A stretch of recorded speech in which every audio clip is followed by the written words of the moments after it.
Well, feel free to put the first slide. Good morning, lovely people. Welcome. Pagi. People on Zoom, people on YouTube.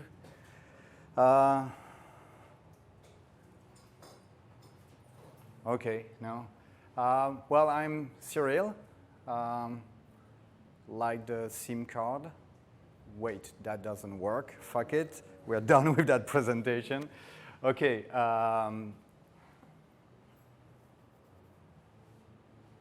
That's what I'm going to try to talk about today. How you will probably own nothing and you will be very happy about it. Okay. It sounds a little bit like Matrix, red pill, blue pill, and all that. Let's dive into the rabbit hole. Okay, where do I start? I was born in '73. I'm nearly 50 years old.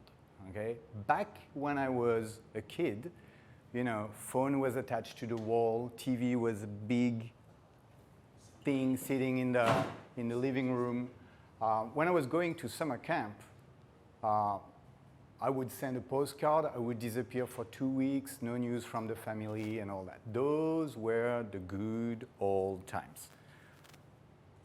So did my parents say, so did my grandparents say, and it's always the good old time, you know, and we look at technology and improvement coming into your life, changing things, and either we're young enough to absorb it or we're too old for that shit. And I'm getting too old for that shit, to be very honest. So then came the internet. I was at university. Okay, I was studying science, and they were building this beautiful building, shiny. You need a card to get in. You know, you can beep yourself. It was back in the 90s. That was sexy. So I went there, you know, I was like, okay, fuck science. Computer sounds good. We had no idea at all about how internet would change the world. I mean, did you, back in the 90s, picture this? Picture, you know, Google, Amazon, Netflix, Zoom call, WhatsApp, all those things. They were not in our mind, okay? We had a new piece of technology. We started to hook computer together, and we were like, let's have some fun. This is a new Wild West in front of us. What can we do with it? And we built shit, a lot of them. In fact, everything that was built in the 90s is history. It's ancient history. It's not there anymore, okay? Google was created in the late 90s. Amazon was not there. Facebook was not there, and all that, okay? So we're creating something. We're building something. That something works for, nowadays, a couple of years. And then we build something better on top of it. Can you give me the next slide?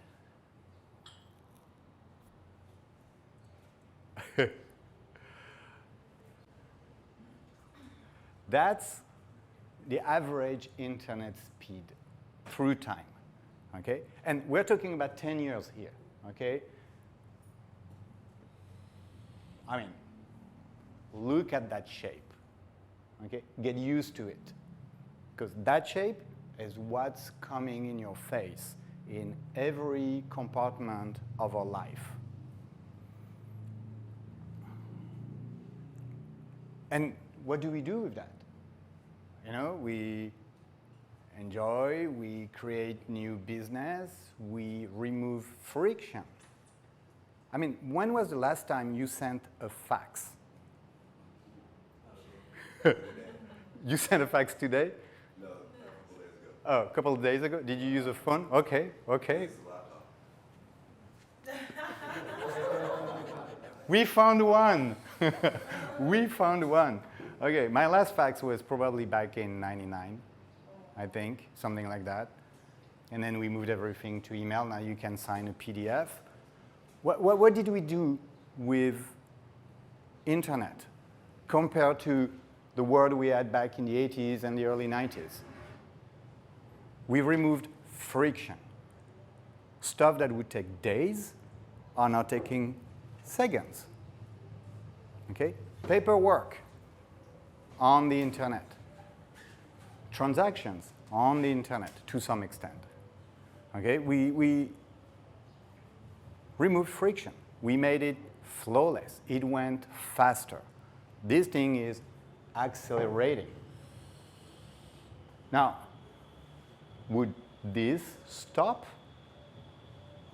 Probably not. It will keep on growing. It will go through the roof. Can you give me the next one?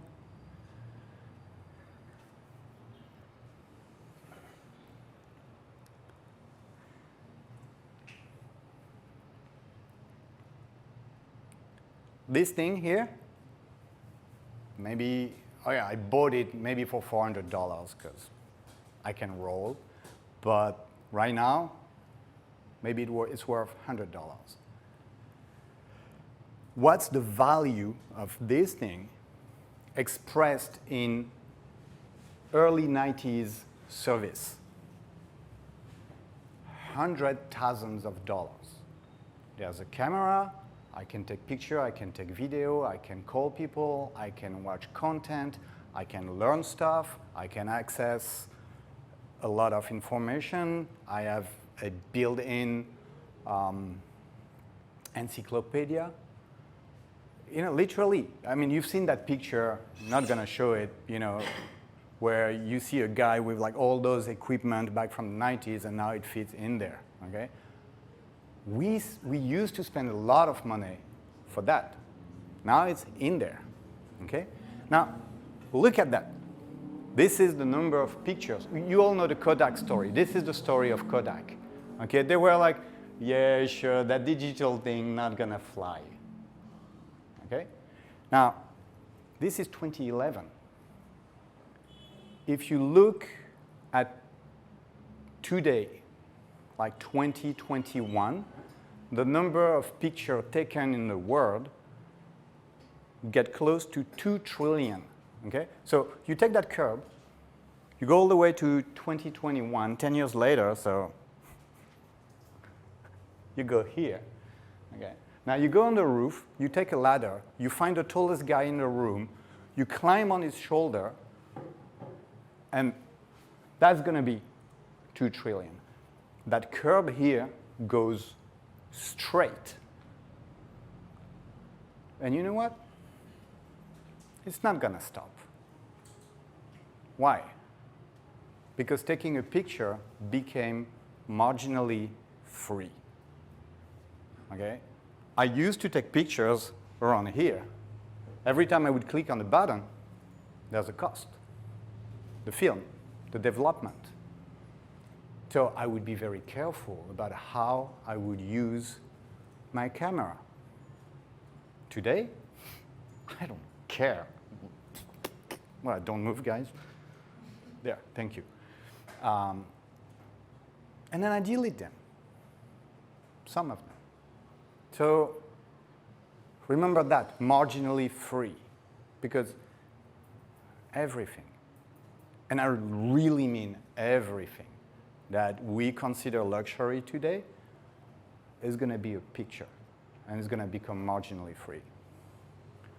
Oh, by the way, if you have any question, if you disagree, feel free, okay? Interaction, you know, social activities. How do you square that with the tragedy of the commons? Sorry? How do you square everything becoming marginally free with Oh, the tragedy? give me an hour. Give me an hour to answer to that question. What's the question? How do we integrate that? How do we square this into the fact that everything is going to be marginally free? How can I jump from an example of a photo to everything? Well, I mean, like the tragedy of the commons, you know, this example of a field with animals grazing, and if they put too many animals, the grass stops.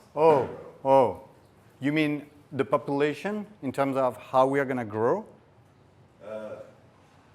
Just the scarcity of resources, if everything's free. We have a lot of resources. I'll address that in an hour, all the main resources. Now, one thing that I can say, so okay, basically we have three different curves, three different graphs we can keep in our mind. We have the exponential one, which never stops. We have the logarithmic one, you know, the one that goes up and then it reaches a plateau and then we're happy. And then we have the transition between the two, the S curve, you know. It goes like that, it climbs, you know, like the population in Europe 150 years ago. Okay, we had a demographic transition. We went from 8 kids per family because 6 of them would die. So at least we have 2, you know, that would grow a little bit. Then we had a transition where we made 8 kids, but they were not dying anymore. So we were like, fuck, now we have 8 of them. And then we stopped. And now, at least in Europe, or say in some part of the Western world, okay, the whole world is going through that transition. So if we leave a little bit of time, you know when they say 11 billion by 2050, that's the maximum. It's not going to grow infinitely from there.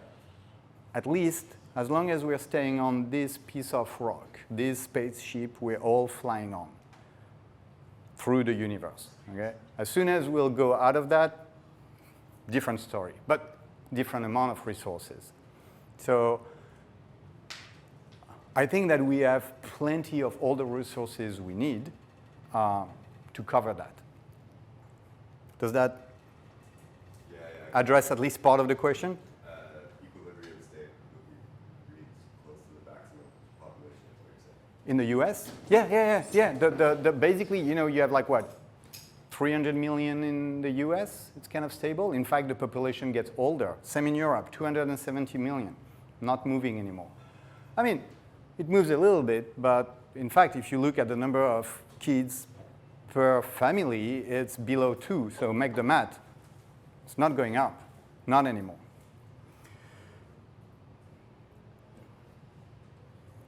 Okay, so internet keeps on providing stuff. And to illustrate the we may own nothing, most of the companies that are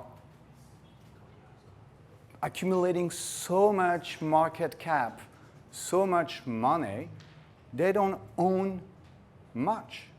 They own a bunch of computers, they hook together in a centralized way, and they run their business, and we're paying for the service.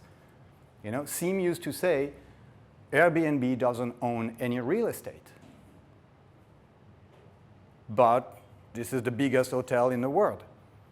Uber doesn't own any car. But this is the biggest taxi service in the world. Facebook doesn't own any media. Wait, are we getting fucked here? They do own all of your photos.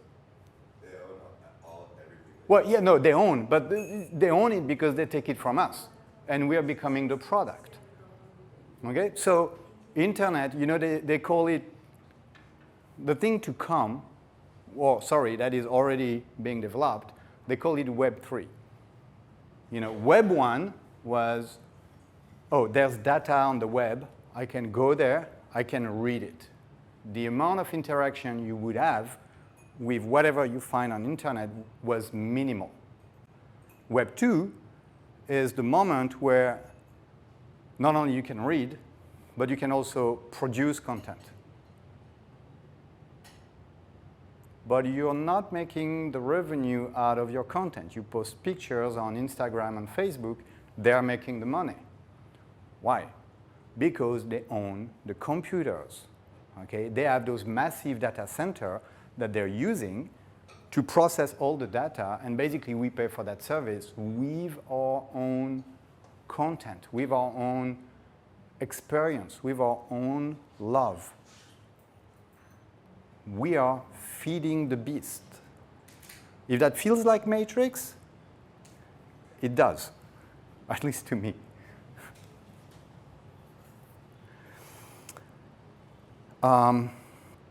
So it is centralized. This is what the Web 2 is. Okay? If you have enough money, if you have a decent ID, you build a massive warehouse filled with computer, you own the processing capacity, and you make a very, very big company. You're full of money. Congratulations. Can you give me the next one, Cozy?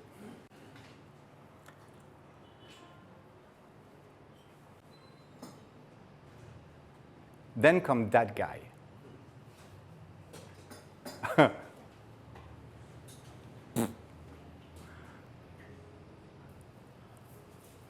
It came out of nowhere. We don't even know the guy. I don't care who's behind it. What they did, they just hooked the computer in a different way. Okay? Instead of taking all the computer, putting them in a warehouse and being like, I'm the one who owns the processing capacity, therefore I own the content, therefore I am making the money. Some people said, wait, we can do something in a different way. Gozi?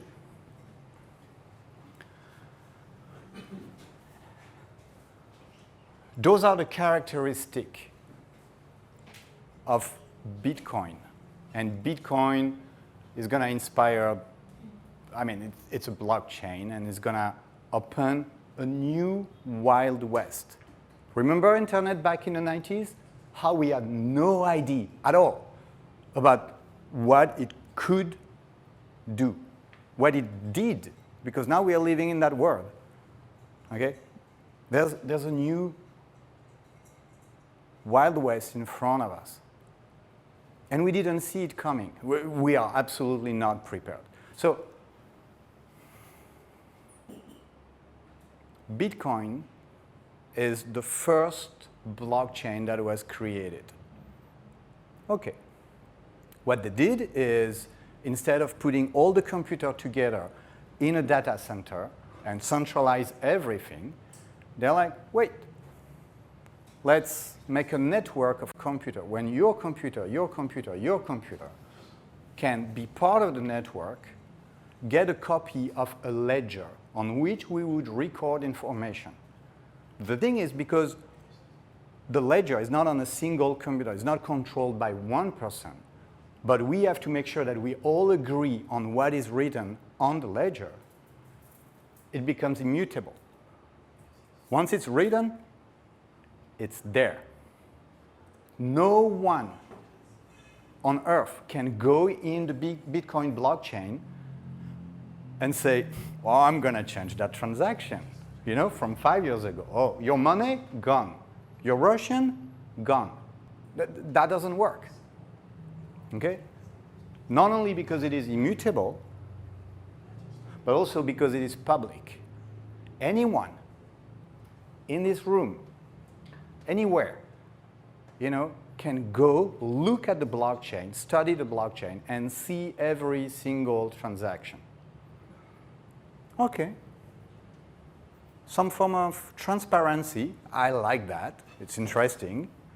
I mean, I don't know about you, but one day I woke up, went to my bank account, and somebody, the French government, took my money. All of it. Took me 6 months to get them the proof that this was wrong. And yeah, I got my money, but all the fees in between, that was for me. Okay?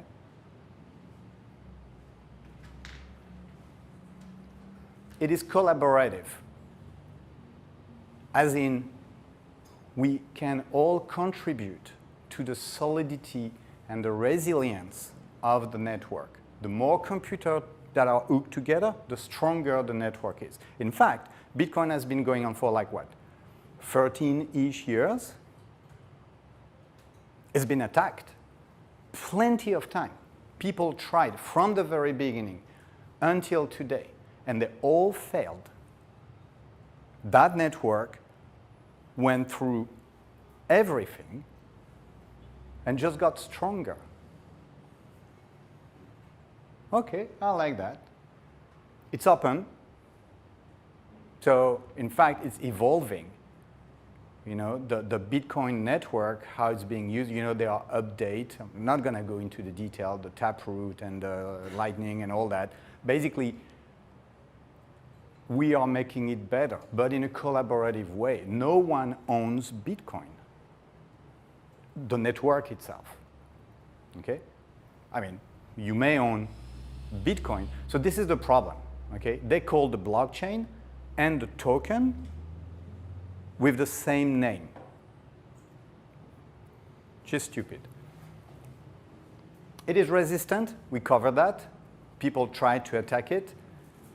It's getting stronger and stronger every day. And literally, if we take all the computational power in the world today and we try to attack Bitcoin, we could not. We would need like maybe 100 years to get it done.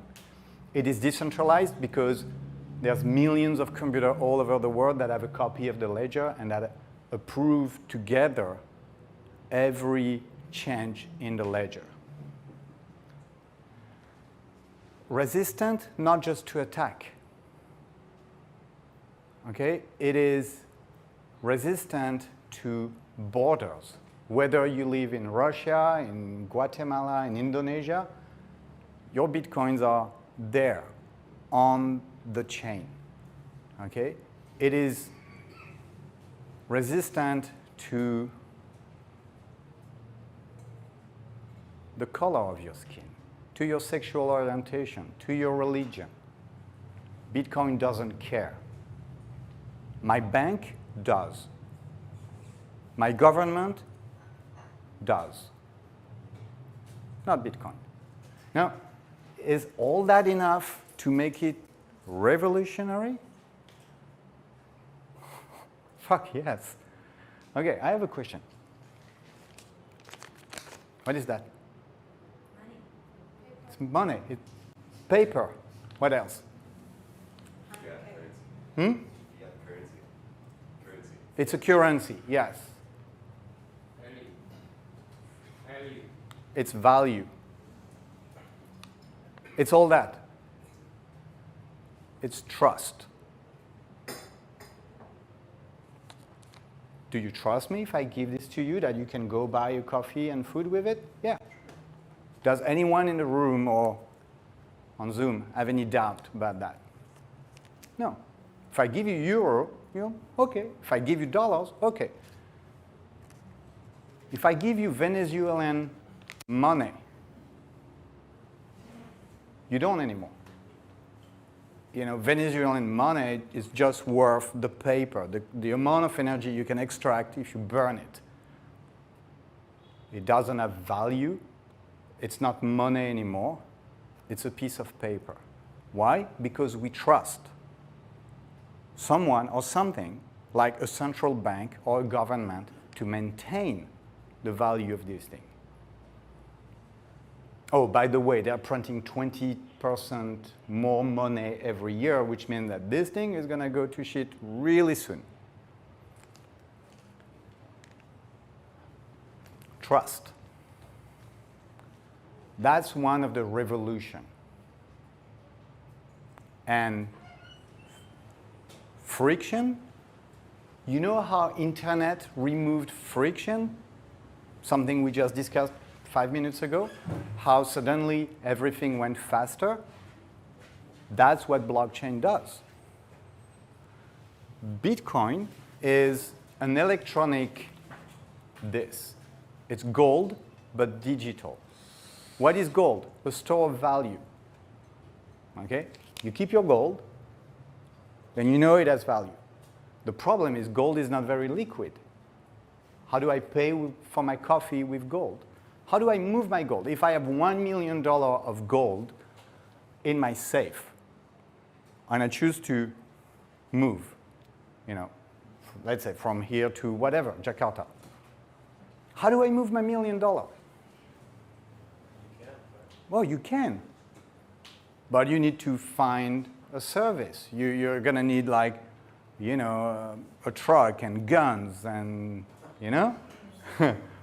And you're going to need an insurance and all that. If I have $1 million on the blockchain worth of Bitcoin, God, I wish. It takes me around, what, 10 minutes for a fraction of the cost to move it from A to B. In fact, it moves with me. So if I move, my Bitcoin move with me. But if I want to give you $1 million, done. For what? Maybe $20 worth of transaction? So for those of you who are not familiar, that is what blockchain is. It's just a massive ledger. It's solid. It's immutable. It's decentralized. And usually you have a token that is native. We call it the currency of that blockchain. So for instance, Bitcoin is the currency of the Bitcoin blockchain. And you can use Bitcoin to pay for the transaction. So if we take the Wild West analogy, what happened? There was some people, Satoshi Nakamoto. We don't know who that is, but that's the person who created Bitcoin. They went to the Wild West, and they're like, hey, dude, there's something here. It's untapped. We have no idea. So what happened when you have a Wild West? And you know there's something that may happen with that. The first thing you do, you build a road. You build roads. That's called a network. And then there are other people who are like, oh yeah, there's a lot of value there. We need better than road. What about rail? What about making a railroad network? Here comes Ethereum. Ethereum is another blockchain, but they're like, okay, now we can write transaction. What if the thing we're writing on the blockchain are virtual machine, are program, are applications, but with the solidity, the immutability, the trust that Bitcoin provided by opening this new Wild West. There. Another network. And people start to use them. And people are like, yeah, but I want to go from one network to the other. We need train stations. So we build bridges. That's how they are called today, where you can lock the Bitcoin, for instance, on the Bitcoin blockchain, and then have a wrapped Bitcoin on the Ethereum blockchain, so you can use the value of the Bitcoin to pay for the services. So there's value flowing in that Wild West. So we need banks. Exchanges. That's how we call them today. All the Indodax and the Coinbase and the Crypto.com and the Binance, that's what they are. They are banks. Do we hear that sometimes banks get robbed? You know, back in the Wild West, the one, you know, the western part of United States, back then. Yeah. And people would mug you, you know. How many people in the room signed a contract on the blockchain without looking at it and got some of their money or doing something stupid? Yeah. Yeah. It's a smart contract. But sometimes people are selling you snake oil. And that is what is happening right now. It is a land of opportunity. There are some people who come with the intention of building network, of building something solid, which is going to disappear in a few years. And there's a shitload of people who are like, hey, do you want to buy this? Do you like this service? You know, Ponzi scheme and all that. And we go for it. So that's why we have to be careful. We have to educate ourselves. We have to think, to realize that it is a Wild West with all the danger and all the opportunities that are provided by this untapped space and resources. Where is it going to go? I have fucking no idea. The same way that in '96, when I started to study computer science and I was sitting, trying to do stuff with something they used to call a computer, I had no idea what internet would do. So I spent the entire 2020 studying this new Wild West.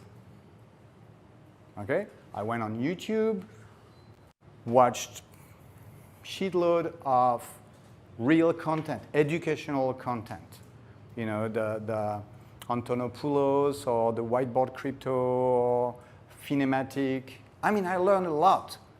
And I promise you that at some point in the early 2021, I felt like Neo in the Matrix. I know Kung Fu. So I made my first investment in April 2021. I think I bought Bitcoin around $60,000. I mean, everybody agreed, yeah? I mean, this thing is solid. I'm educated. I know deep down that it's the future. And the entire internet is like, we're going to the moon. I'm like, where's my Lambo? 3 weeks later, where's my money? I still hold them. I know Kung Fu, yeah? Oh, wait, I heard about something. It's called DeFi. And I went down in the California hotel. Okay? I bought tokens and I staked them and I made return, good ROI. I was making my due diligence, spending a lot of time every day educating myself, making sure that wherever I was going was not too stupid. And there come the winter. We've been in the winter of crypto for a few months. Okay? So for those of you who are coming here on a regular basis, Sim love to show us the Wall Street cheat sheet. Okay? It is all about emotion. So I do not worry at all about my Bitcoin and my Ethereum and whatever crypto that I choose to invest in, because I do believe in the Wild West, and I do not buy snake oil anymore, and I don't get robbed. Okay? Right now, if you want to get into that space, you need to care for yourself because you become your own banker. You become your own strategist. Okay? And it is complicated. Now, for those of you who are old enough, back in the 90s, I had a phone that would work in Europe, but not in the US. Because they use different network, and I had to literally rent a phone going from one network to another. Back then, internet was not that easy. You literally have to compile program if you wanted to send an email. And now my grandmother, or let's say my father, because he's still alive, he's sending me an email. He's 80. Okay? Because the thing become seamless. They put layers on top of each other to make sure that we could use that space without having to go mental, without having to spend years of study to understand how it works. But right now, internet became seamless, but Web3 is not. That's why we're doing this. That's why every week, every Wednesday, Sim, Gozi, me, we are doing those presentations because we want to share a little bit of the knowledge, of the understanding, and try to make sure that you're not going to do the same mistake that I did.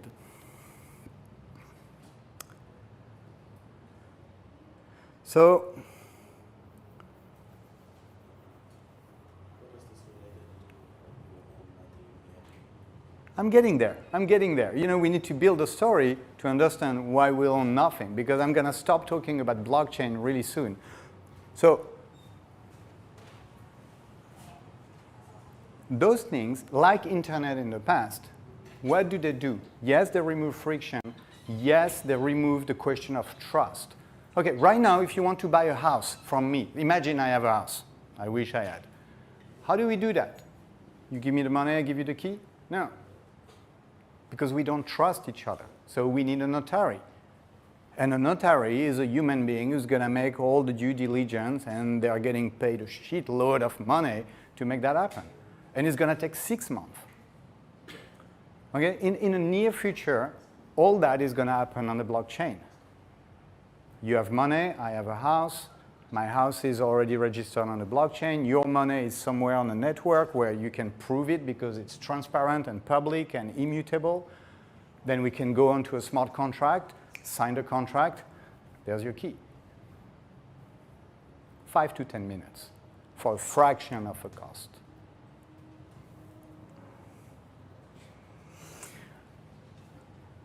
Okay, I'm going to stop talking about blockchain and we're going to move into something different. Gozi, can you give me the next one?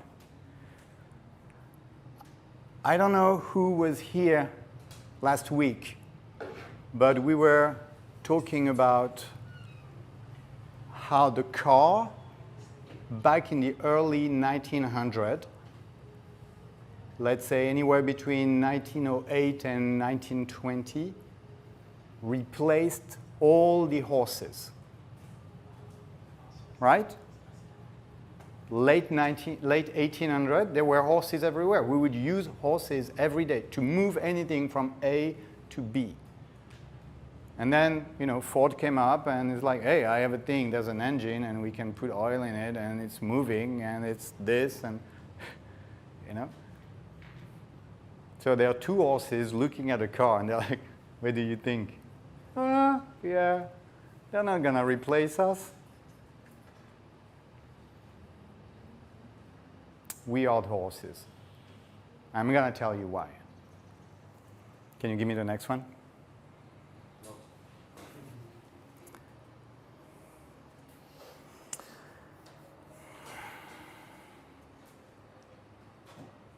What did we do?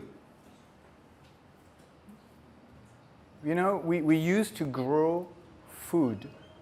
Like around 80% of the population 2 centuries ago,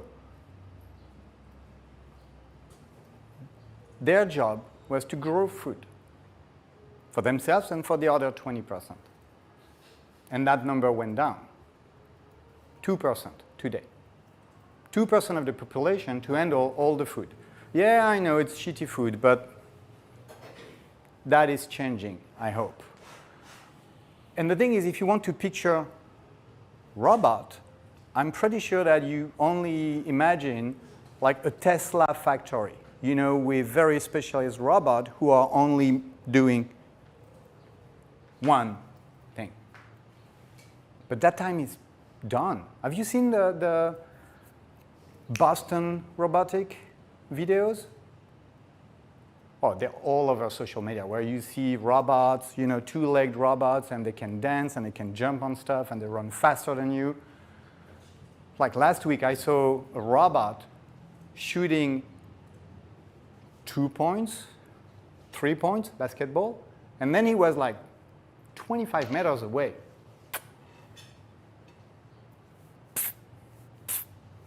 In it, every time.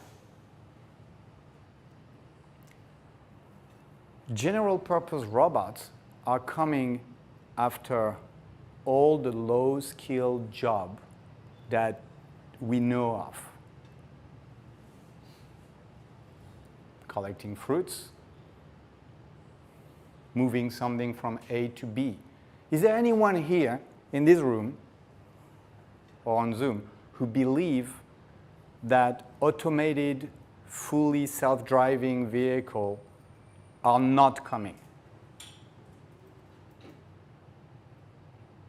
They're coming, right? In fact, the technology is already there. We can see them. It's been there for like nearly 10 years. The only thing that prevents it from being all over the place is regulation.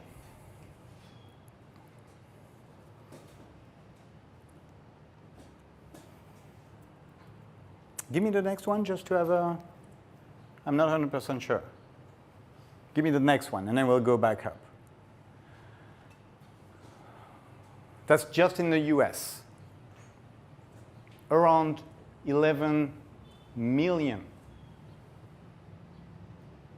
people are working in moving stuff from A to B.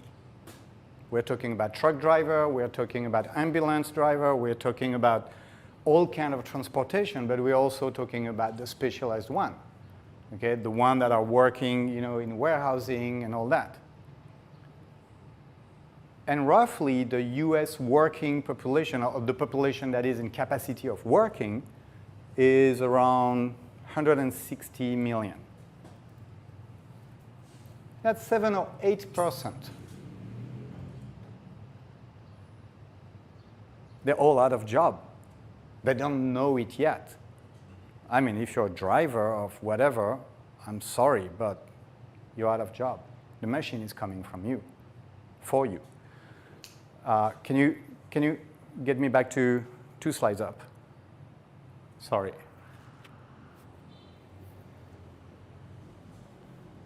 Autos. We used to call them automobile, but they are autos. They are automated vehicle.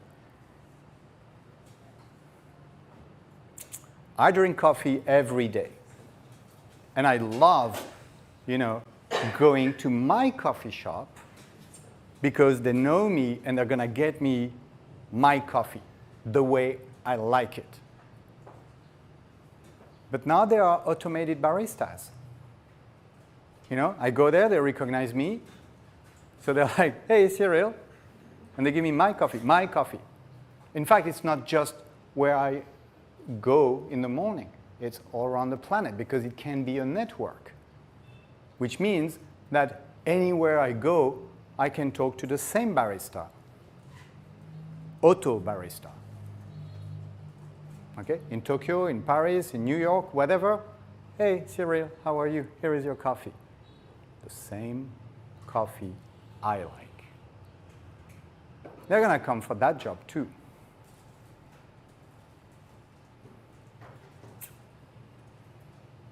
Doctors? Oh, professional. Highly skilled. 10 years of studies. That can't be replaced by a bot or by an automated brain. Well, they did. It's called Watson. It's been created by IBM. So the first thing they did with Watson is that they went to play Jeopardy. I don't know how to say that word. The thing where they ask questions and all that.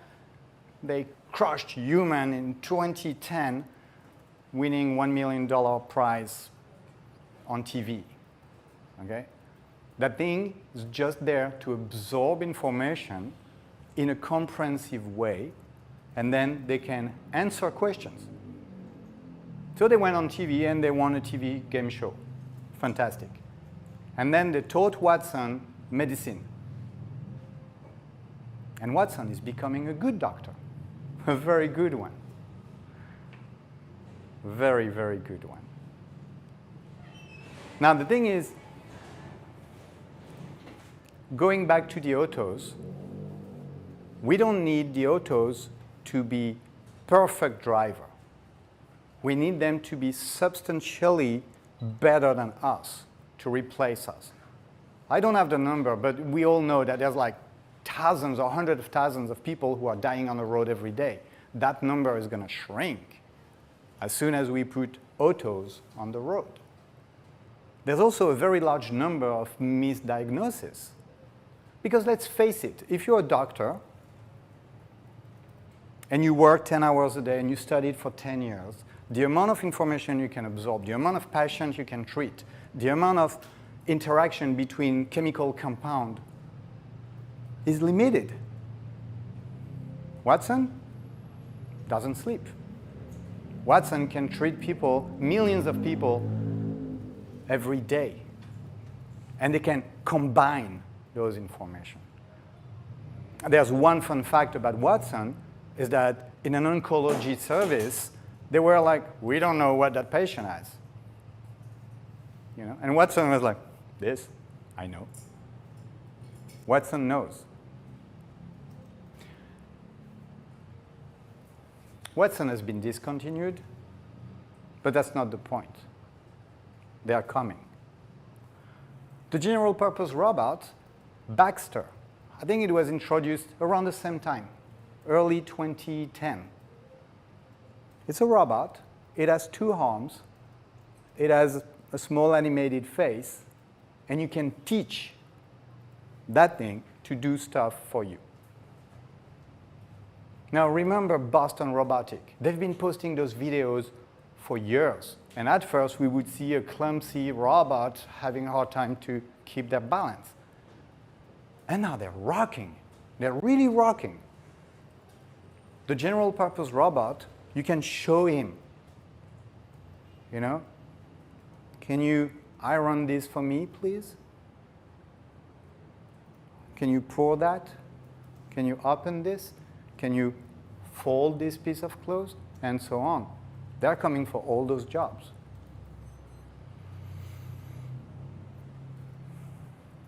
Deep learning. Who has never heard about deep learning? Okay, so deep learning is the way you teach a piece of software to do something. Okay? Deep Blue was created by IBM. So Deep Blue is literally the ancestor of Watson. And it was back in the 1980s, I think they started. And they tried to teach Deep Blue how to play chess. So what they do is that they take 2 copies of Deep Blue and they start playing chess each other. Okay? They show Deep Blue a large quantity of good games, basically saying, this is how we play. Okay? It would take me maybe 10 minutes to understand what, well, I don't play chess, but you know, if I were playing chess, it would take me 10 minutes to go through the move and be like, oh, okay, now I understand what they're doing. Deep Blue could do that with millions of games in minutes. What happened? They beat the best chess player in the world. And then they did it again with Go. And Go is a complex game. Okay, the depth of Go goes way deeper than chess. And at some point in time, we were like, a computer will never, you know, become good at Go. And they did. And now a computer, a deep learning AI is crushing at StarCraft 2. They're coming for everything. They're going to play basketball, they're going to play football, they're going to do everything we do, and they will be better than us. And you know what? We are not prepared. Okay? The deep learning brings the notion of mechanical mind. Okay? Those robots who are making cars in a Tesla factory or in China or whatever, they're going to replace brains. They're going to replace doctors. There is one question and only one question I would ask my surgeon. I got a back surgery 4 years ago. Okay? And my doc, my physician said, maybe you can talk with that doctor. And I had only one question. How many times that doctor is performing that surgery per day? And he told me this is the only thing he does. He's working only on that lower part of the back. I'm like, okay, this is my girl. I want to be opened by that person. Now, what about an AI who's doing the same surgery thousands of times per day? I don't know about you, but I'm going to trust the AI. No doubt. I'm in. They're coming for us. So yeah, we are the horses.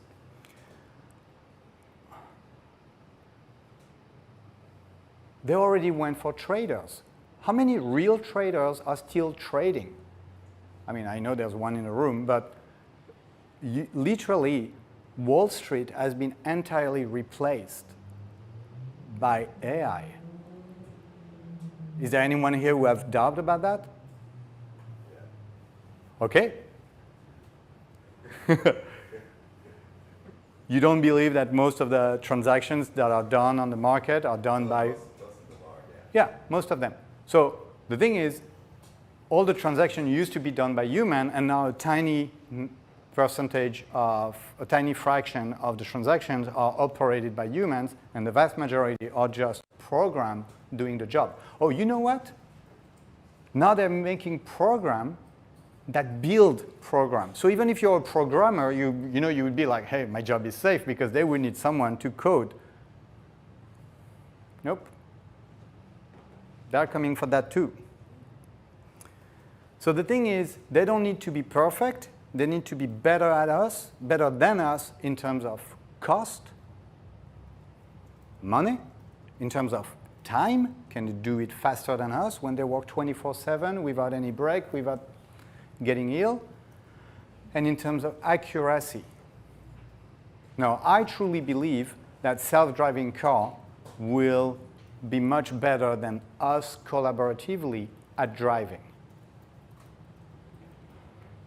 Does anyone doubt that? Okay, good. Now, maybe you are a special snowflake. Maybe you have a set of skill that cannot be replicated by a computer. Possible, in which case it's going to be a very small percentage of the population. But the thing is, even what we believe is human only, like art, they do it.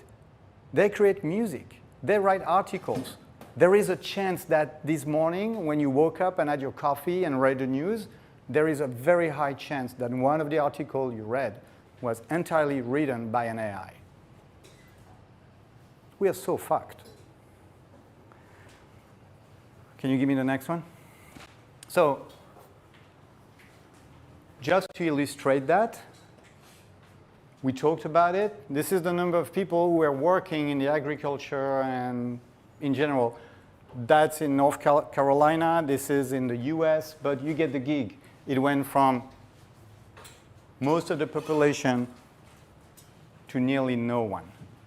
And that is going to happen in a lot of different sectors. The top 10, 20, 30 most populated job in the world, machine and AI are coming for us. So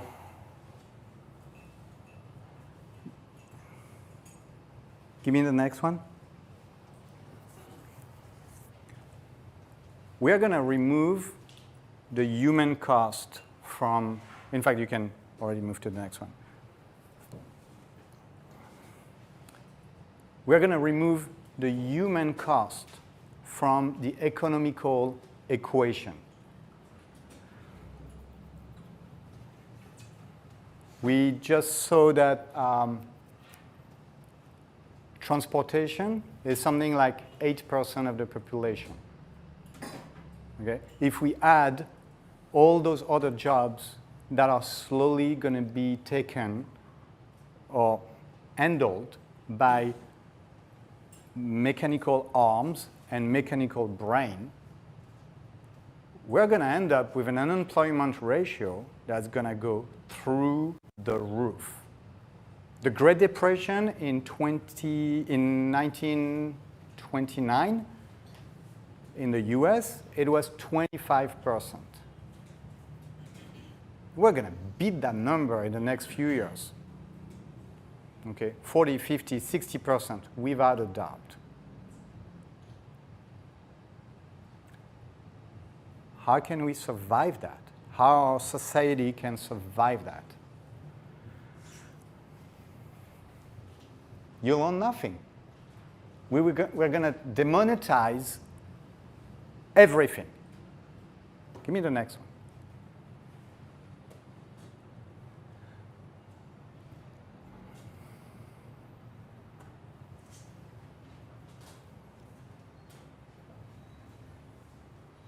Transportation, we talked about it. We're going to remove the human cost.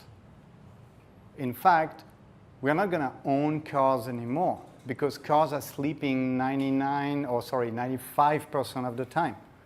We're going to rent them. It's going to be Uber, but without a driver.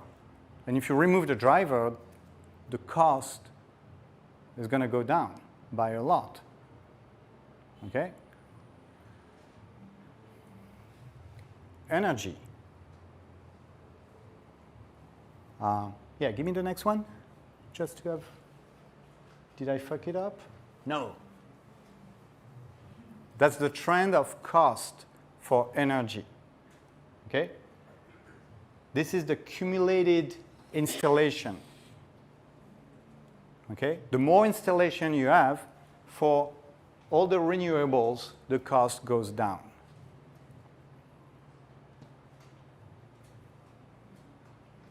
Where's natural gas? Sorry? No natural gas in there. It's not in there, sorry. But when I did research, it was behaving like coal, basically. So, and that is an anomaly somehow, the nuclear one, but it's outside of the scope of that discussion. I personally believe that nuclear can also go down that way, but those are the ones we want to look at. So right now, the cost of producing a kilowatt per hour of solar is going below the one of coal. So we are moving into a world where it is highly probable that the cost of energy is going to go down. It's going to become marginally free. There's going to be a cost. There's going to be a cost to move the energy from A to B, to store the energy from A to B, which, by the way, is going to require a lot of copper to make that happen. So if you haven't heard about Real Earth Element, one of the projects we're working on where we are trying to tokenize copper mine and trying to make it accessible and trying to make it better for the planet, talk with us at the end. We can tell you more about that project. It's fantastic. It's a way of using blockchain to bring real-life project into a better state or a better way of operating by removing friction, by making it trustless. Next one. Because I think it's a copy. Yes. I'm trying to remember what I put in there. Okay? So if energy goes down and we remove the human cost, basically transportation is just about maintaining a vehicle. So the cost of moving from something from A to B is going to go substantially down to a point where you're just going to pay for the service, a monthly fee, like Spotify, like Netflix. In fact, we're already there. Entertainment became marginally free. Maybe not the entertainment you like, not the one I like, but entertainment, you pay $10, or you become the product and it's free. You get ads, okay? And you get music. Fantastic. Communication. I used to pay per the minute back in the 90s when I had my first cell phone. I had to pay attention, how many text message I would send. Yeah, I see a couple of people who are old enough to be like, oh yeah, those were good old time. Yeah. Now I pay 150,000 rupiah per month, which is marginally free, and I get it all. Communication, those are what we consider being a luxury life, or we could have considered a few years ago that this would be luxury. Entertainment, we addressed it. Billions of hours of content on YouTube and other platforms, and a lot of them are really good. Okay, there's good stuff there. You need to be good at finding your way through that maze and that massive forest of shitty content, but it does work. So energy is going to go down. Transportation is going to go down. Education. I learn Bahasa every morning. I have a teacher. It's called Duolingo. And Duolingo calls me. They're like, hey, time for your lesson. And yes, I know Duolingo is giving me a Bahasa in Bahasa Indonesia that is too formal. But still, I learned the language. I get the fundamental, I get the basics. But if you want, you can get MIT content. I'm pretty sure you can go on the web and become a rocket engineer for free. Okay? There is a future real soon where what we consider today the best education is going to be available to everybody in their own language, in their hand, in their pocket, for free. Labor. Well, we covered that one. Robot is better than us at picking strawberries. Oh, healthcare. I loved that one. We talked about medicine. How about doctors are basically going to get free? Because, you're going to pay for the cost of accessing an AI that's accessible 24/7. But I am convinced that we're going to move from a reactive medicine. Right now, when you walk into an hospital, you're like, it's been going on for weeks. So it's already happening. You are healed. You have a problem. So now we need to solve that. We need to repair you. Okay? But, how far are we from a world where I, press a button, there's a small needle, I get tested for 20 different stuff. I go to the bathroom and literally all the information when I take a dump, they're picking it up. They can do like urine analysis and all that. I take a shower. They can scan my skin and be like, there's something here. So we're going to move to a proactive medicine. And if we do that, the cost of healthcare will go down to marginally free. In fact, even in a reactive system, I'm French, and I guess that you all know that we have one of the best healthcare system in the world. My back surgery, that's how much I paid. Literally nothing. And the cost of healthcare in France in a reactive system is already marginally free. Housing. Okay, so here we have two components.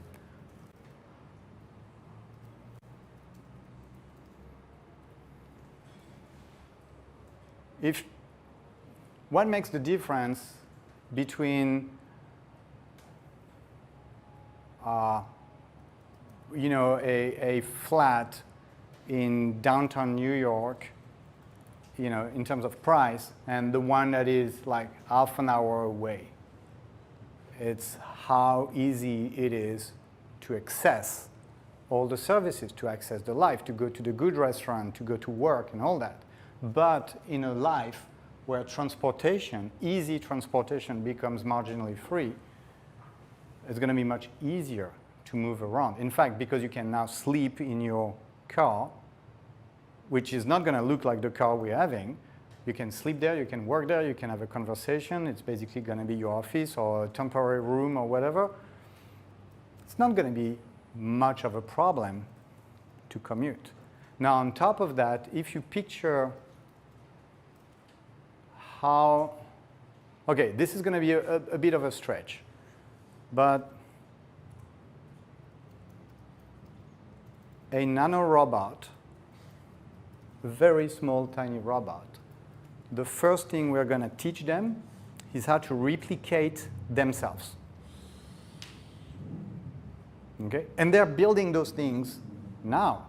The technology might not be entirely there, but we're going to have very small robots. The first thing they're going to do is make more robots. So as long as you provide them with energy and commodities, then they can build whatever you want. I mean, I don't know about you, but I've seen a video, and it's like years ago, where they were printing houses with a robot, literally a giant 3D printer, in a few hours. You know, one day, an house entirely built. How many people worked on it? None. We're going there. Now, food and water, that one is a bit tricky. Because right now, yes, the food that we get fed, not good. Yes, I know. But we are learning. We are learning, and this is going to be the next part. Somehow we are getting familiar with how we are interacting with our ecosystem. And there are like new ideas, like good food, for instance, that are emerging and that are not going to go away.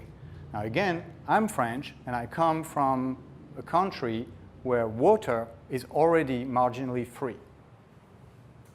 In France, and it's like that in a lot of countries in Europe or whatever, tap water is there. It costs nothing, and you can drink it. Yes, we're stupid. We're wasting most of it, because why should I take a shower with drinking water? Okay, but water is already marginally free. So all those things here, in a not so distant future, are going to be marginally free. And we don't have a job. I was going to ask if you can touch on the education part of how you feel like you're marginally free. Because in my mind, like, if we're going to Will you speak with the microphone? Yeah. We're recording. Yeah, we're recording, so if we can hear your question. Okay, so I was just going to ask if you can touch on the education aspect of how that would be marginally free, because in my mind, I would see that, say, like in North America, it's considered an institution where it's like a money-making machine for Yeah, the government or whomever. So, yeah. Yeah, so does healthcare. I mean, I'm not American, but I understand that in the US of A, healthcare is one of the shittiest ones on the planet. Okay, and same goes with education. Yes, it is a money-making machine today in that part of the world without that technology. And basically, it's like trying to keep on making money out of something that will lose its value. It's going to go on. It's probably going to go on for another 10 or 20, maybe 30 years, though I bet on less than that. But at some point, they're going to be outcompeted by this. By this. We have a project, like in the team, we talked about it, and we're like, oh, we want to educate Indonesian people on how to make Indonesia a better place. Collecting plastic, changing the light bulb, planting trees, and all that. We want to come up with a game. Okay? Duolingo, it's the gamification of education. Okay? You learn a language, you have missions, you score points. It's free. So why would I pay to go to school to learn a language where I can get it for free? And same goes with, in fact, everything. It might not be done yet, but I can very easily imagine how you can go from how to learn to write and read and count in 18 months through an app in my own language on my hand, and then go all the way to becoming a rocket scientist. Though the rocket scientist might very well be out of job soon. Does that answer, or is it not enough? I feel like it partially answers. Okay. So I think that's okay. Like, it's kind of asking, when the phone was still hooked on the wall back in the 70s, and you had to pay for every minute of the service, and and somebody is like, yeah, one day we'll have a computer, it's going to be in our, a small thing in our pocket, and it's going to be free. And you'd be like, how do we go from A to B? Well, remember those curves?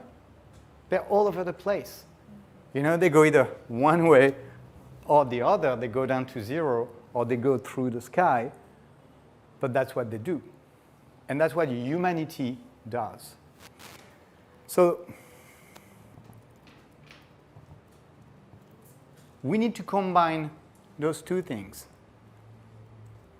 A lot of services are going to become marginally free in the same way that I used to buy CDs back in the 90s, 10 euro a piece. Now I don't own my music. And in fact, I can choose to not pay for it if I accept to become the product. Same with YouTube, same with Netflix and all that. Okay, Netflix is not free, but I have somebody else's account. I'm number 5 on the list. My name is Guest. Okay, so we are demonetizing everything, and we are not prepared for the fact that we're going to lose our job.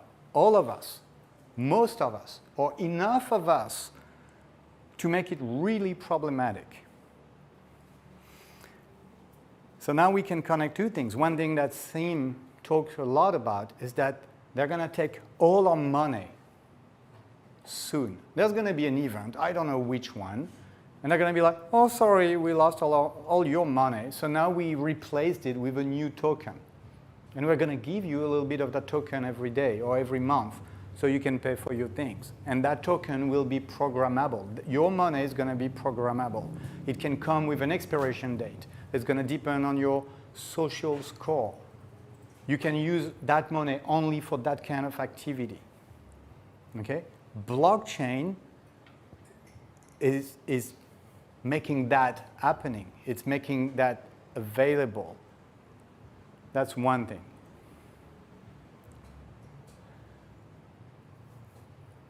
I do not buy the conspiracy theory about COVID, but in fact, I don't care. I don't mind whether it was created by man and released, or if it just came out of the jungle and was all there. What I know is that those 2 years gave us the opportunity to test that system. Because so many people went out of job. And what did we do? We printed money, and one way or another, we gave it to people. Oh, you're running out of job in the US? Here is a check. Stay at home. Watch Netflix. For free.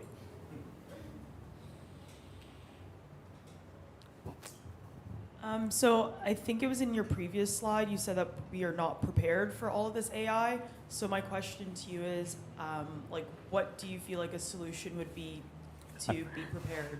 Well, okay.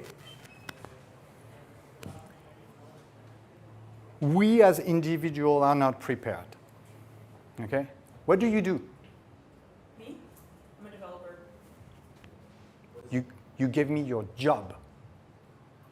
What do you do in life? You gave me your job. That's gone. In 20 years from now, what do you do? I go in a metaverse and I play, or I meditate, or I paint.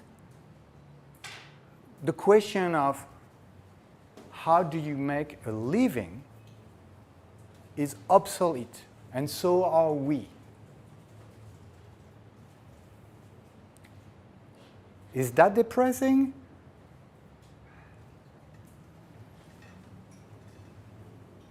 No, it is not. No, it is not. We're going to get our time back. We'll be able to do something with it, something we like. Can you give me the next one? Now, I'd like to go one step further. Sibionte. That book doesn't exist in English. So Joël de Rosne, he's a French guy. I mean, Google him, Joël de Rosne. This guy is crazy. So back in 1995, he created that concept, which is basically a mix of cybernetics and biology. Give me the next one. I'm getting creep.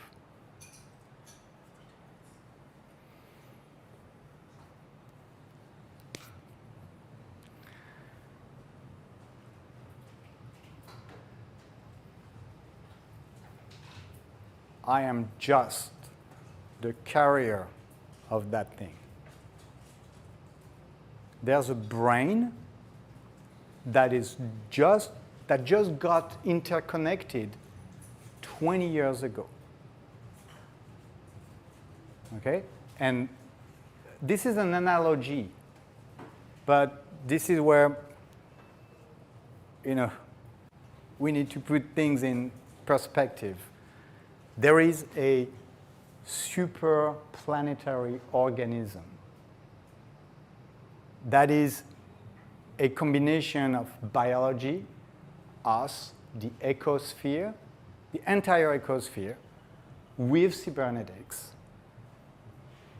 It is a form of augmented collective intelligence. This is what it does. Okay? But the thing is, that thing works without us. The programs are being written without us. Things are starting to move without us human. We are the horses. We truly are. Okay?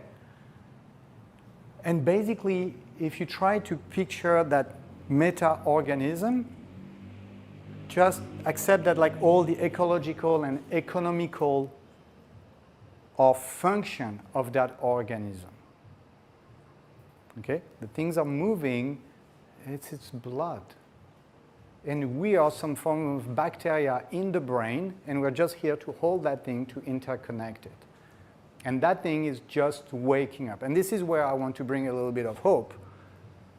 That thing is just a baby, 20 years old, for the brain. Okay? The James Webb Space Telescope, crushed Hubble. I mean, Hubble was strong, but it's like a baby, who's like, oh, okay, that's better. Okay?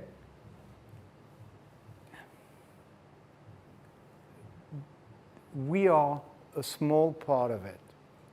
And we do not even comprehend, we cannot understand what's going on for that being. In the same way that a cell of your liver have no idea of who you are. They don't know your name. They don't know you're in Bali. They don't know you're listening to me. They do their work.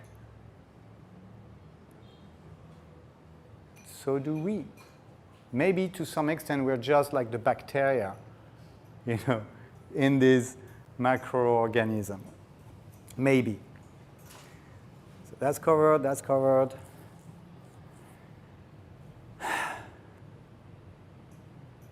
So Sim talk a lot about the metaverse, and he's right. They're going to put us into this box. They're going to put us into that universe. We're going to get augmented reality that's going to go right there, and we will be able to interact, and everything is going to be there and for free because we have no job. We will literally own nothing,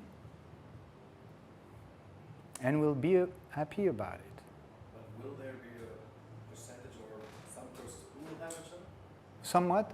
Some persons who will have a job, will the figure be like 100% of people who are not having a job, or is there like a small percentage having a job? Can you repeat? Yeah. Can you take the mic and repeat the question? Okay, so my question is, will there be a percentage of people who will have a job, or is like the whole humanity lost? I don't know. Are you asking me? I have no fucking idea. In fact, I don't care, because for the switch to happen, we don't need to have like 100 or 0.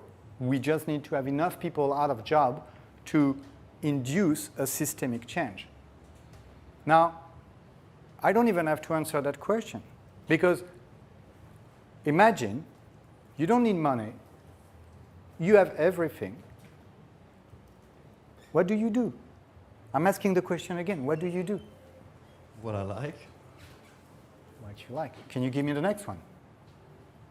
What's Every left? time, all the time. So what's left for us? That's your question. What's left for us? Give me the next one. This is the only thing that's left. We'll be able to love. I mean, look at the horses today. I think they're happy. They have food. They have a shelter. Some of them work here, like in the Canadian police. You know, some of them are running, but overall, the horse population, which by the way went down by a lot because we don't have a use for them anymore. I can answer that question. Hmm? I can answer that question.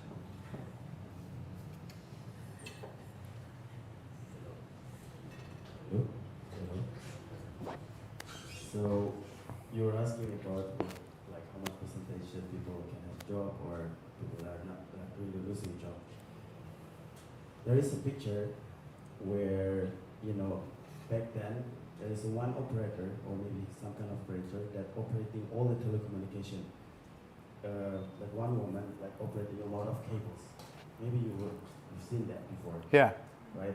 So it was basically a lot of cables and it's just like connecting from here to there, here to there, right?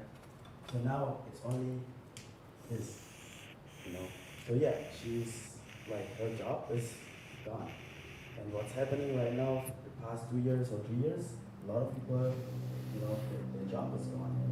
So I cannot really say how the percentage will be, but for sure, people that are not developing, are not really going along with the technology, the transformation of, it's a natural transformation, right? So back then, you know, like, I mean, I can still remember 10 years ago, 15 years ago, I was playing a game and my mom used to scold at me, you know, like, do something meaningful, you know, like, why are you still playing?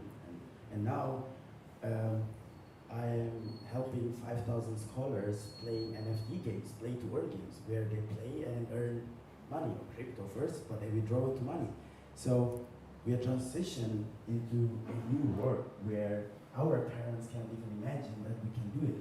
You know, if you like just ask your niece or cousin what they want to do. Back then, I want to be a soldier, you know, but then I see it.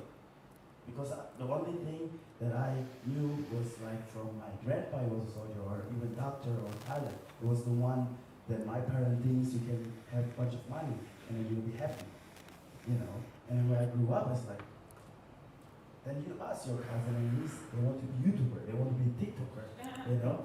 Isn't it like that, right? So the way of earning money is completely disrupted by technology.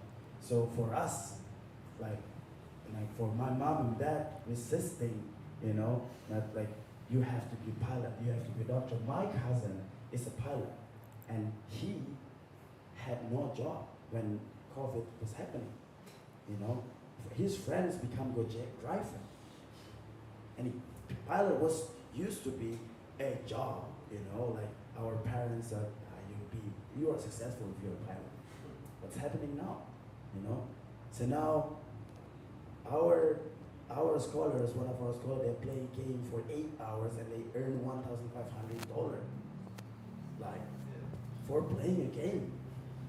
You know, if I tell my mom I earn money from playing a game, they will just, you know, they even don't know about this like 5 years ago or 10 years ago, right? And then they just, you know, like, if I see my mom or, you know, they have even like a big numbers and alphabet, see this, you know, and it's just funny. But everything will change. People that are resisting, they will get back. They will leave behind, you know. So it's up on us, you know, to educate, because that's why we are driving. We want to, you know, educate people, especially youngsters, you know, not also just, you know, like how to earn the money, but also how to become valuable, you know. So doing the thing that they love to do anyways and then earn money, that's the best, isn't it? That's what we call passion, isn't it? Exactly. So, yeah, that's what's happening. The If you do everything with love, money flows, money comes. Yeah, that's my answer. So, one last thing, because this is, I mean, we're supposed to talk about crypto. You know, the blockchain, because it is immutable, because it is transparent and all that, it's the new way the brain of that symbiont is working. It's memory. Okay? We lost papers. You know, where are all those books? You know, Library of Alexandria, gone. The early days of internet, mostly gone. That is memory. That is the memory of this supra-organism that is kicking in. Now, the thing is, we have a choice today. What are we going to do with that? Are we going to try to build a better world? Are we going to try to share resources? Are we going to try to be fair? Or are we going to replicate the world we're coming from, where we just yield the power to a few big who can decide everything? That is up to us, Neo. Hello? Yeah, it's good. You have this word in French, jouissance. Jouissance. Yeah. Don't you think it's intrinsically physical? What drives us as humans is this fulfillment in physical pleasure. That's what drives us Well, forward. I don't think it's. Sorry. You can't replicate the experience of eating a delicious meal or you know, sex, things like this. If you're living in a pod with a headset, so you know, I think those are the fundamental things that sort of make us want to get up in the morning. And where does that go? I mean, perhaps you could have love in virtual reality, but it's going to lack this physicality. And yeah, perhaps you could simulate it, but you know, I'm bearish on that happening. Okay. Know, quickly. Okay, I would like to answer to that with another very stupid question. Do you believe that we can approach a point, like in terms of computational power, where we will be able to simulate reality without it being indistinguishable from reality? Right, so like if they could, then we're already in it. And the thing is, I hear you, and I mean, I didn't talk about my professional life, but my job is, one of them at least, was to touch people and to talk with people and to be there for them. And is this gonna go? I don't know. Like, a big part of me want to agree with you and be like, there are things that we cannot replace. You know, being with the person, being able to touch them and knowing it's them. But Sim is much better at me at explaining how, with this augmented reality, I might be able to touch you, and not just you, but the you want to project, the you want to be today. Do you want to be a dragon? Do you want to be a fish? Do you want to have wings? Do you want to fly? Do you want to taste something? he says that this is coming.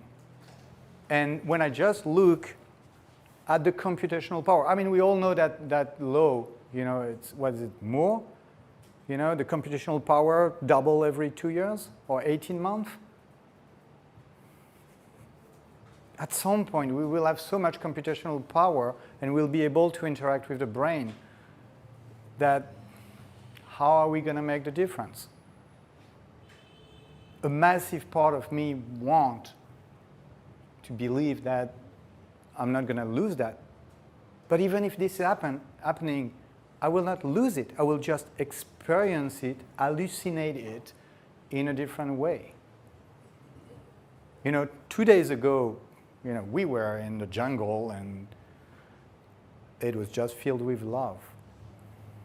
It was very simple. We were together. We were connected. We could touch each other in the mud, which we did.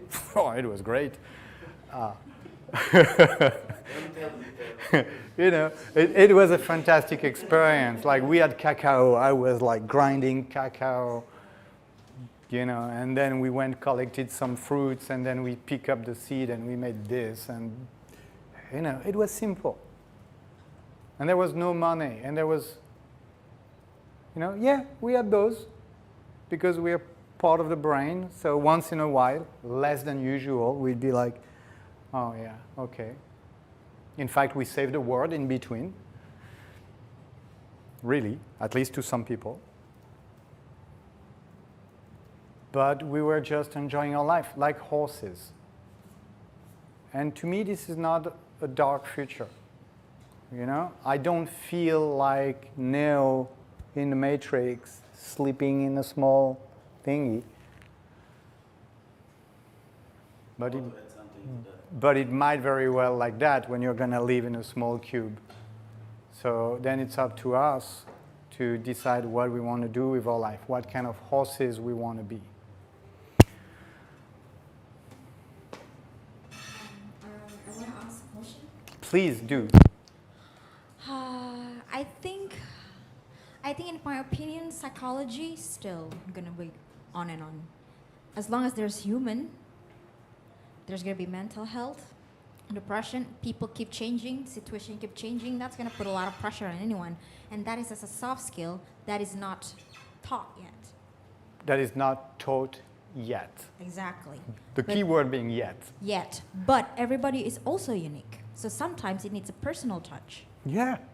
Exactly. Oh, you know what? Watson, when he does a consultation, calls you by your name. How are you? Where are you coming from? How do you feel today? They can do it. I mean, right now the AI are crushing the Turing test. You know? So I'm pretty sure that psychologists, for the next 20-ish years, they're going to have a lot of work. A lot. Exactly. Because our situation keeps changing. Yeah, right? because the thing is, what do you do? Okay? We will all be left with no answer to that question, because our natural answer is, I'm an engineer, you know, and I'm a programmer, I'm a cook. And that, you know, we will all be like, why? Why? You know, like the horses. And we'll need a lot of care. But on the long run, I think that even psychological support can, most likely will be provided by an AI who's going to talk to all of us at the same time and care for us, available 24/7. You'll be like, hey, Siri, yeah? I don't feel good. Do you want to talk? There you go.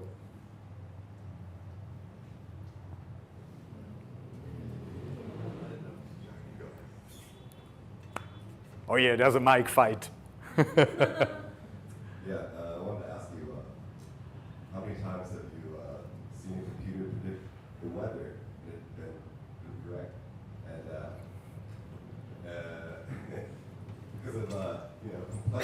Yeah.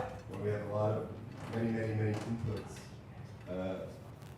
when one input is off, the entire model Yes. corrupt in a big way. So how the human mind has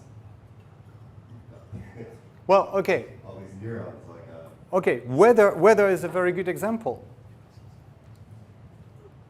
Do you agree that predictive models are improving? No? I mean, look at how we used to predict weather 50 years ago. it's not better. Now I think that they are able, because it is a very complex system, I completely agree with that. It is very hard to properly predict long time in the future because there's too many variables. But now, like the tsunami warnings, they kick off. They do save life. We are getting better. I mean, those things are getting better at that. And the more they predict, the more they make mistakes, like us. Okay, what did we do when we were kids? Trying to stand up, fall, do it again, getting slightly better at it, fall again, rinse and repeat for 2 years, now you walk. And AI are doing that. And I agree with you. Right now, everything is imperfect. As I told you, Baxter, the robot, decommissioned. Watson, decommissioned. There's a brother of Baxter, it's called Dexter. That one went to space, okay, and did spacewalk to repair stuff. And it became a joke after that. It failed. So everything I told you about is failing. But it is improving. And it's not gonna stop here. It's gonna go all the way there. So I agree with you. Today, predictive models for the weather, they're bad. But they're getting better. I don't know, tsunamis, they predict that as seismic activity. It's nothing to do with weather. Okay, they got it wrong. And we got it wrong. And yes, there are, in psychology, in weather forecast, in teaching, because right now, sincerely, Duolingo is shitty. They send me the same message every day. But they're kind of nice. They're changing the face. But they're getting better at it. And they will not stop. And we most likely cannot stop them. And it's not going to be Terminator. They're not going to come to us and be like, no, they don't care about us. In fact, they enjoy our presence like we enjoy bacteria. Is that not satisfying? Yeah, I love your answer.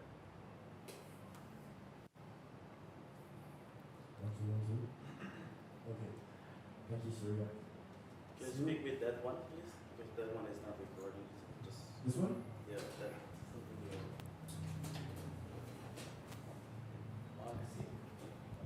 One, two. Yeah. Cyril is actually a very, very nice guy.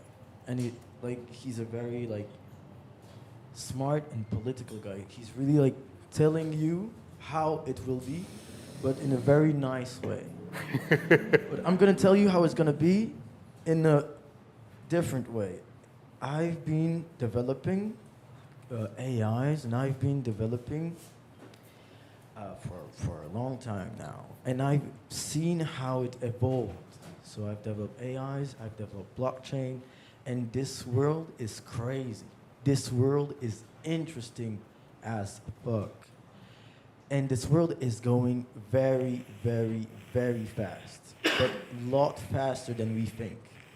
The people that most people, 99% of people around the world cannot comprehend the power of AI and of technology today, because you don't see it. Everything is controlled by AI, and everything will be overthrown by AI. We already see it, just as he said. Why aren't we using automatic cars every day? AI cars every day. Not because they are not good. The all the reports have shown that they are better than 99% of the human population driver. And there would be like 99 times less people people dying on the road if it was only automatic cars. Why aren't we using them? It's just legal things. It's just that we are preventing it because some people are scared. That's the only reason. It's not legal yet. Yet. Like he says all the time, it's not legal yet. But the day it comes, everything will change because it's already there. And we've seen it. I'm from France. Now in France, almost all the cashiers are not human anymore. You go inside the Franprix, you take your things, you put it on the thing, you scan it yourself, and you pay it yourself, and there's no more cashiers. There's even some shops, I go in, I have my card, I have my phone, etc. I take my stuff, I go out, I got charged automatically on my card. I've seen nobody. There's no human in it. Yeah. The technology is absolutely incredible. The technology is absolutely powerful. We do not see it, but very, very soon, and it's growing even more rapidly every day, that we will be overthrown. AI is so powerful that it can do what we do, but in a better way, all the time. There's no area where we can be better than them. Zero. Now, absolutely none. Yeah, as you said, it's a question of friction, as in we are resisting. In the same way that the Luddite, I don't know how you call those guys exactly, they were trying to destroy the mechanical machine that were producing fabric. They were like, this is bad. And, we were resisting that. And we are resisting that today, which is a normal function of nature. We need time. But as you say, this is coming. By the way, Paul is presenting on the 29th here? Yes, absolutely. Okay. Yeah. So in 8 days from now, Paul will be presenting. Can you tell us about what you're going to present? Yes, we'll be presenting with my friend Kareem. So I'm a Web2, Web3 developer and crypto investor, and Kareem is a full-time trader on crypto derivatives. And we'll be presenting a talk on understanding blockchain and crypto investing. And so the whole concept of the talk is to explain easily to everybody so everybody can understand the blockchain, because in my opinion, and this is how I invest,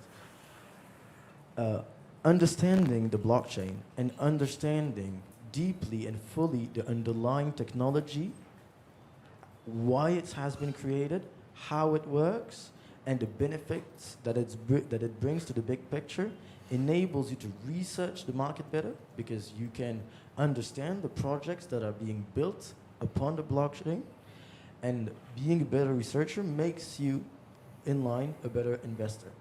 And so, this is going to be our whole talk. And yes, thank you very much. It's going to be on the 29th, 5 p.m. on the 29th. Yes, exactly. Thank you very much. Do we have questions online? I have someone online that's adding actually critical value. I can read it. Please. Oh, yeah. We go through the online question and then. It's not a question. Ah. It's like an addition what he's saying, which is pretty good. Okay.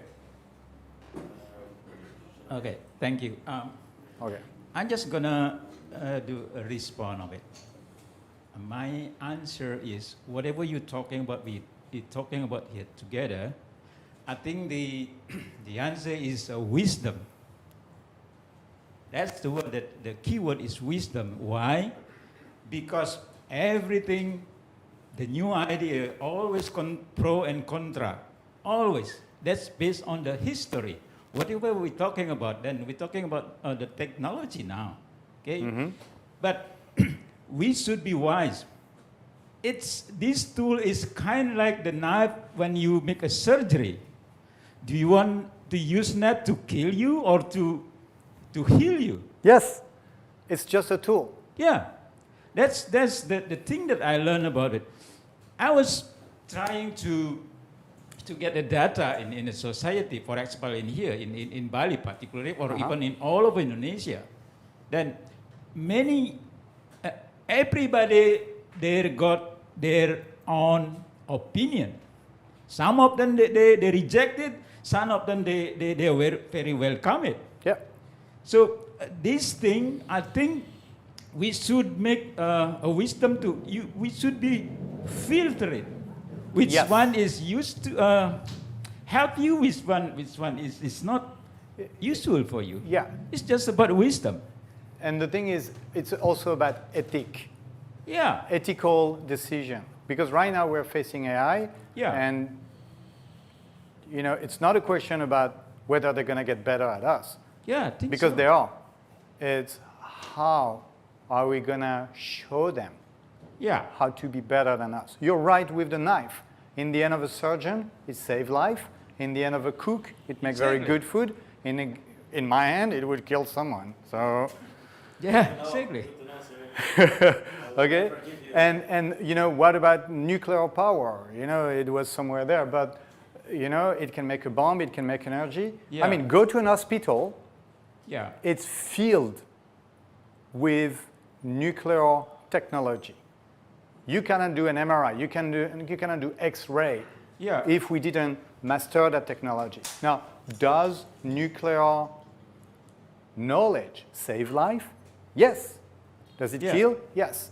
Like in Bali, because I'm also involving with the Trihita Karana Bali, which is the very basic principle how you living your life to be harmony to your environmental, to the people, and then to the God. And then Yes. the technology is part of the human creativity, right? Yes. And then that's back to the wisdom. And you in know this what? way. Yeah.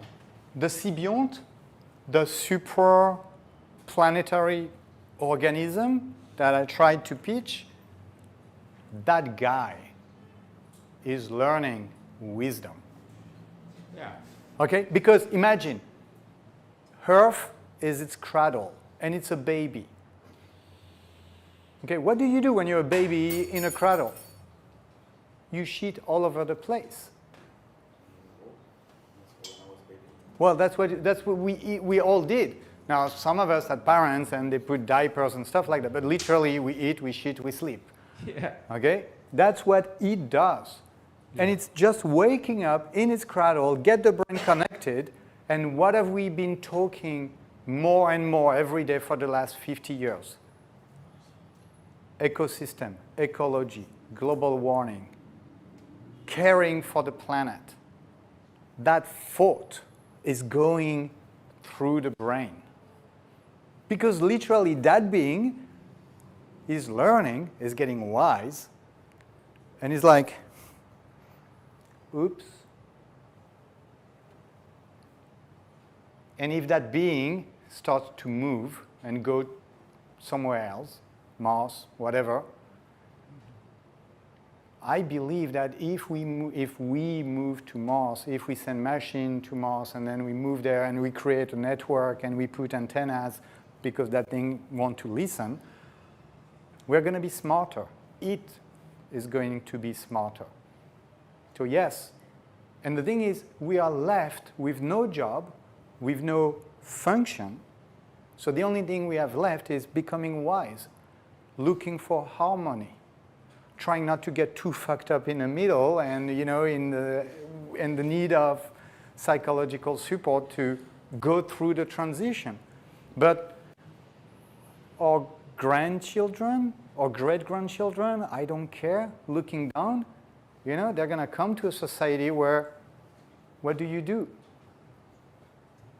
I love, I'm with friends, I play, I educate myself. For what reason? For the sake of educating myself, just to become a better person. Okay, maybe last question. Yeah, last question, and then if there is one more question. Yeah, I wanted Can you use to that one? add something as far as the Can you use the other mic? Because that one goes online. Sorry. I wanted to add something in regards to the perspective of where we're going and what could be happening with humanity. I think a lot of things that we don't discuss is conscious evolution. And even beyond that, or even more simple than that, is the simple like creativity that humans have, right? So everything that we create at this point, when it comes to AI, is already kind of pre-programmed based off of human existence, right, and what we have come to know so far. And it's like there's a common thing to where there's this threat that we have as far as AI overcoming us, because mechanically, yeah, they can probably evolve more mechanically, more quickly mechanically with us, but consciously there's no existence, right, when it comes to the AI, where I know they say that there is, but it's still based off of data that has been put in. Yeah. I think that once we learn to, like when he says wisdom, when we learn to input AI into our worlds, I think it will work more so to help us evolve ourselves consciously. It's as far as like being humans. I think that a lot of us are afraid that we may be losing the human aspect of living, but it actually may be opening up the door for us to expand to be more living as a human race. Yes. So, Yes. so I have just a very tiny bit of change when it comes to seeing the potentials, and it's like what you say. I think initially it starts out very dark, because just like a child who don't know how to walk, they fall a lot. And with this new age of technology and progression within this technology, we're going to hit our heads a lot, and we may, have a few mistakes, because humans are still growing within our hearts and within consciousness. So. Yeah, I completely agree. And even if AI is better than me at writing poems, when I love someone, right, there's no way that I write. There is way, but still, my letter is going to be my letter to you to say I love you, and those are going to be my words coming from here. Oh, you're saying your input would go into the computer to create Not the necessarily. form for you. No. I'm not gonna. What I'm saying is that with all my imperfection, being just human, augmented or not, I'm still going to be human. I mean, I will keep on playing football or tennis or whatever, even if there are, most of the people play better football than I do. I don't stop playing football.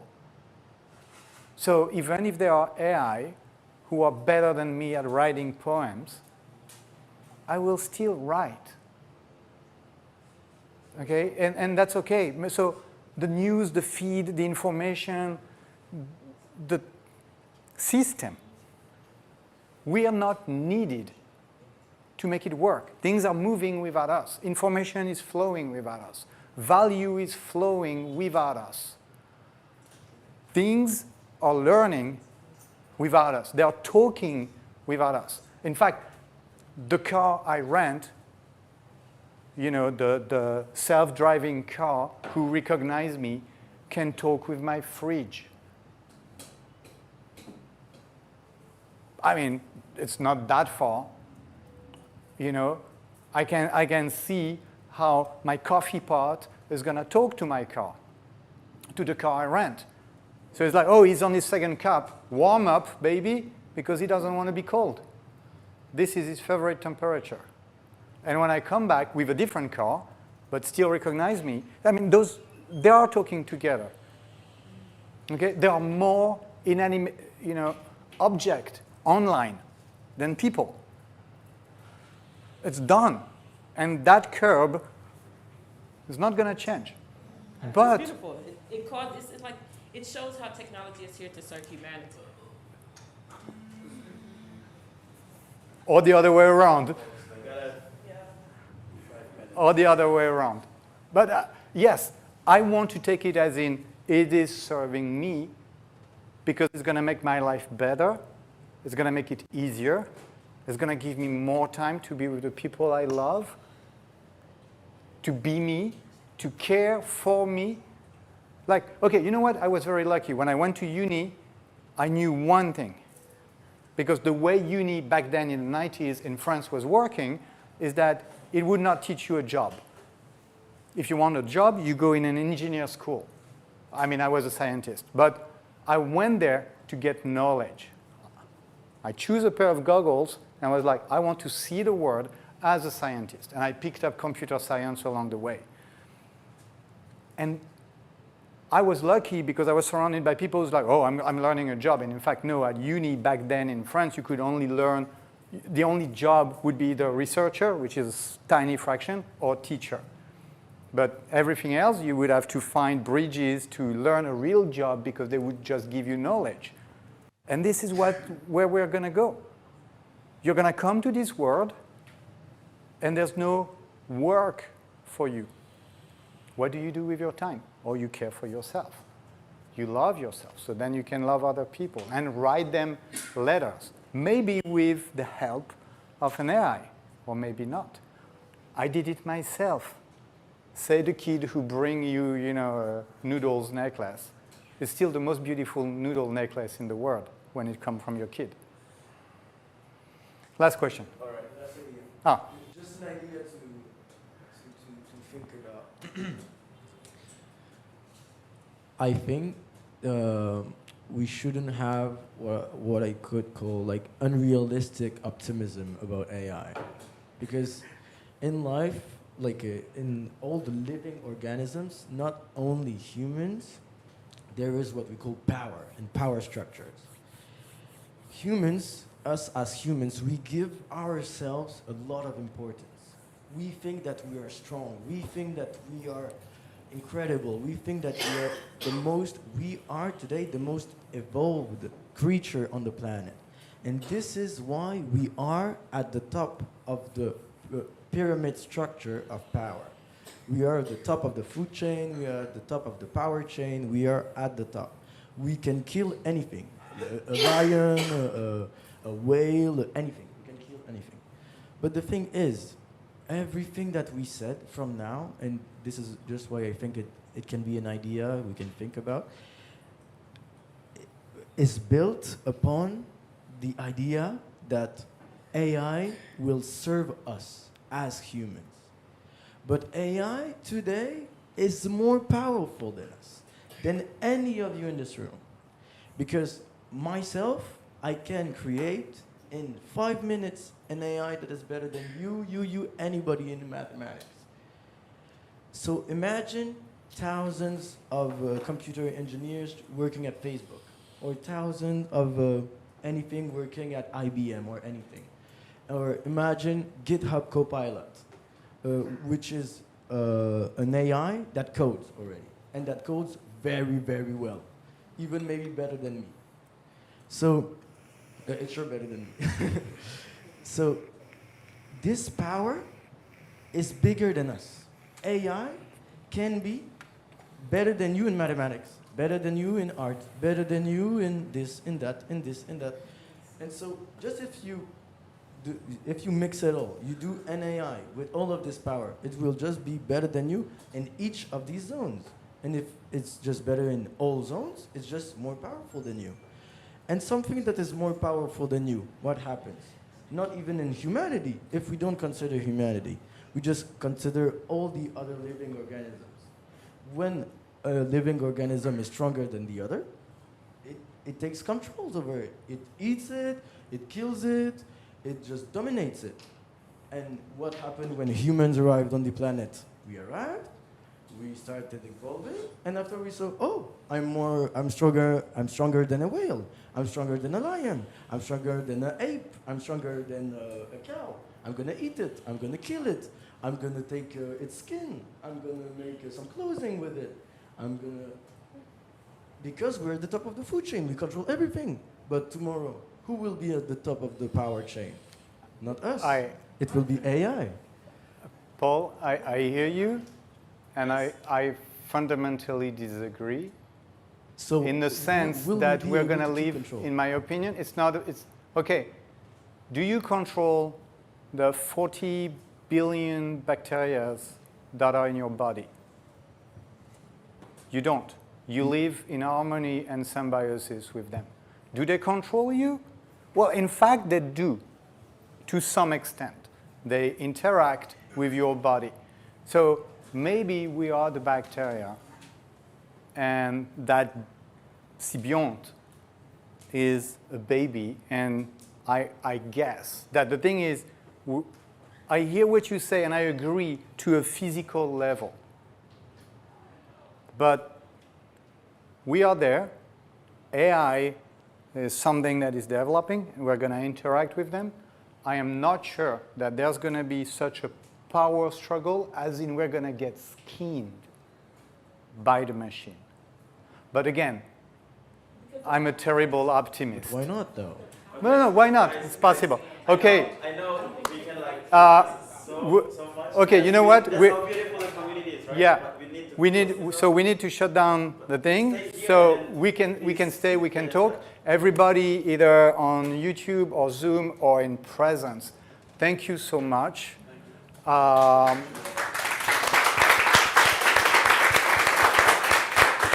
Now, if you want to get in contact with us, we have Telegram group, we have a presence on YouTube. We are a small team of passionate people. The way we selected each other is from the heart. I hope that this presentation illustrates that to some extent. We try to make things comprehensible in English. We love you. Thank you. See you soon. We love you too. So just more info, guys.